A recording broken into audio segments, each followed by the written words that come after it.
Surt per moltes coses, surt per ganes de trobar un espai on treballar aquesta mixtura entre el cant i la interpretació des d'un lloc diferent per mi, en el sentit de poder oscil·lar molt entre veu parlada i cantada d'una manera molt poc forçada, i tenia ganes de treballar això, i em vaig tornar a topar amb el text de Víctor Català que feia temps havia treballat. Blanc de rojor, de roig passió, blanc i ben blanc de sa blancor.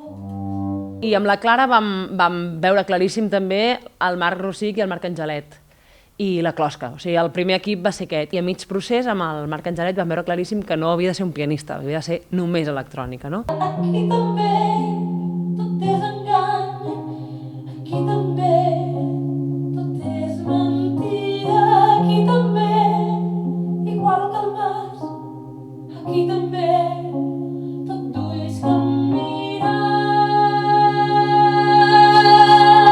Plantejar una electrònica, a l'haver-hi tant motiu melòdic bonic, per mi havia de ser una electrònica elegant, no? Que no molestés. I després la idea era també, com que era un monòleg cantat i només hi havia una veu i tot sorgia d'una veu amb un text molt important, era per què no fem coses també amb la veu? Llavors l'electrònica es basa en dues coses, un acompanyaments amb textures, amb universos que passen des de sorolls de gravadora, en fi, coses dels espais, de la vida quotidiana, amb unes textures molt elegants i molt de treball amb les veus. Hi ha moltes harmonitzacions amb les veus, creem personatges, es creen els ambients amb els efectes i tota l'estona està passant alguna cosa amb la veu. Ja pots mirar la filla, te la pots mirar ben bé, sols mira com et mira, no la perdis ni un moment. I la gràcia també és que el Marc i la Clara havien treballat molt, llavors el Marc se la coneix molt, sabia molt quin tipus d'estructures ella li funcionarien fàcil per musicar,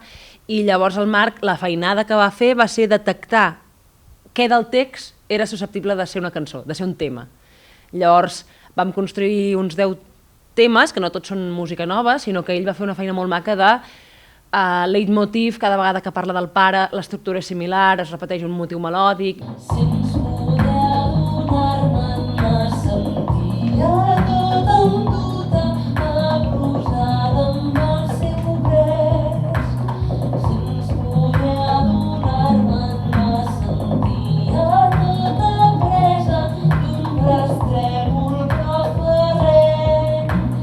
Sense poder donar-me'n sentia tot enduta amb suspesos sonalers.